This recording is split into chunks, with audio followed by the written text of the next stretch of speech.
Hello everyone, welcome to Star IQ. Star IQ के video platform पे आप सभी का बहुत बहुत स्वागत है। दोस्तों, अग्निपथ स्कीम से रिलेटेड अब तक जो लेटेस्ट अपडेट है वो आप लोगों के आगे शेयर करना चाहता हूँ। वैसे तो आप लोग टाइम टू टाइम अपने न्यूज़ मीडिया के थ्रू या यूट्यूब के थ्रू या न्यूज़ चैनल के थ्रू देखते और सुनते रहते ही होंगे। इस पर एक सेपरेट वीडियो ऑलरेडी मैं बना ही चुका हूँ जिसमें एक थोड़ा सा बदलाव हुआ था। बदलाव वो था एक्चुअली कि आप लोगों की जो उम्र है वो 21 से 23 साल तक बढ़ाई। अब सबसे पहली बात तो ये है कि हर जगह न्यूज़ मीडिया पे या सोशल मीडिया पे लिखा आ रहा है कि सरकार के ऊपर हम लोगों ने प्रेशर डाला, लोगों के प्रोटेस्ट के कारण जो है ना ये डर गए। ऐसी कुछ बातें सोशल मीडिया में आप लोगों ने देखी, मैंने भी देखी।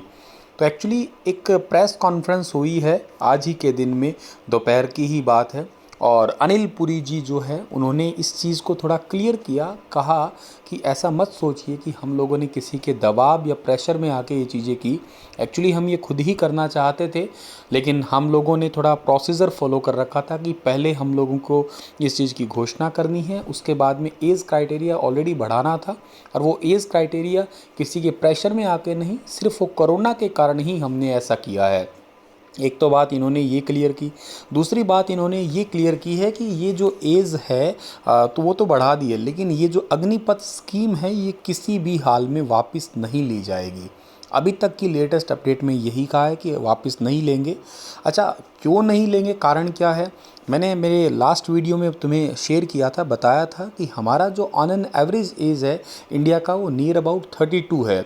मतलब 30s है या 30 से प्लस ही है, 32 31 के अराउंड रेशो आता है हमारा जो पूरी आर्मी का है। और यही ब्रिटेन का मैंने आपको नियर अबाउट शेयर किया था 28, अमेरिका का शेयर किया था नियर अबाउट 27। और हम लोग अगर इस अग्निपथ स्कीम को अप्लाई कर देते हैं अपने इंडिया में तो इससे क्या होगा, 26 हो जाएगा हमारा on an average age ratio. और हम लोग इस एज को ही एक्चुअली जो है ना वो कम करना चाह रहे हैं। एक एक्चुअली इनका फंडा है ये, पहली बात। दूसरी बात इन्होंने ये कही कि ठीक है, आप लोग इतना प्रोटेस्ट कर रहे हैं कि 4 साल है, 4 साल की इतनी कम एज में जो है लोगों को आप वापस रिटायरमेंट के लिए घर भेज देंगे। सब बातें ठीक है, लेकिन बहुत सारे ऐसे लोग हैं जो कि अपनी पूरी सेवा देते नहीं हैं और पहले ही जो है वो रिटायरमेंट ले लेते हैं। ये प्री मैच्योर जो हैं सिम्टम्स है या जो प्री रिटायरमेंट लोग ले रहे हैं, क्या उनसे किसी ने पूछा कि आप लोग क्यों रिटायरमेंट ले रहे हैं? ज़रूरी थोड़ी ना सारे ही लोग अपने रिटायरमेंट एज भाई 58 है, 59 है, 60 है, उस एज के पास जाकर रिटायरमेंट लेते हैं। बहुत लोग होते हैं थोड़े साल अपनी सेवा देते हैं आर्मी में, 4 5 साल देते हैं अपनी मर्ज़ी से। बहुत साल पहले, 17 17 साल पहले, 10 10 साल पहले, इवन बहुत सारे आपकी सोसाइटी में भी आपने देखे होंगे पहले रिटायरमेंट ले लेते हैं। तो उनसे किसी ने पूछा?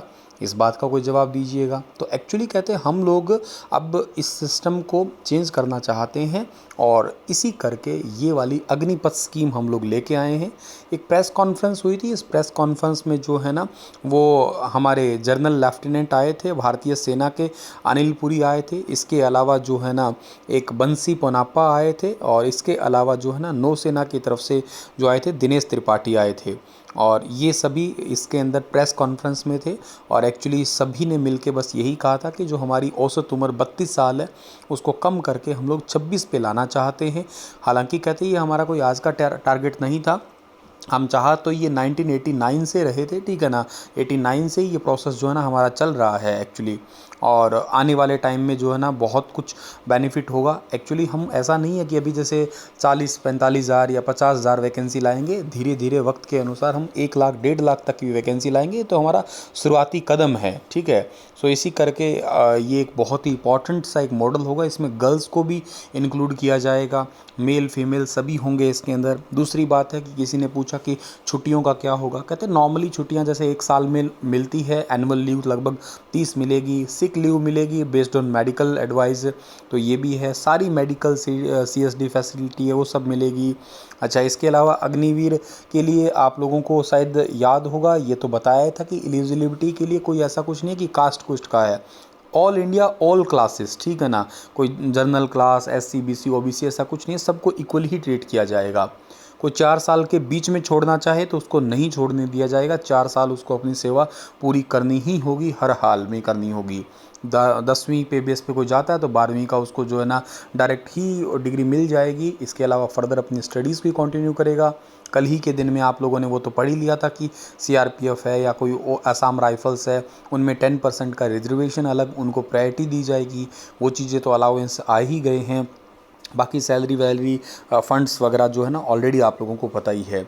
सो ये अब तक के लेटेस्ट अपडेट थे। Thank you so much. Stay happy, stay healthy.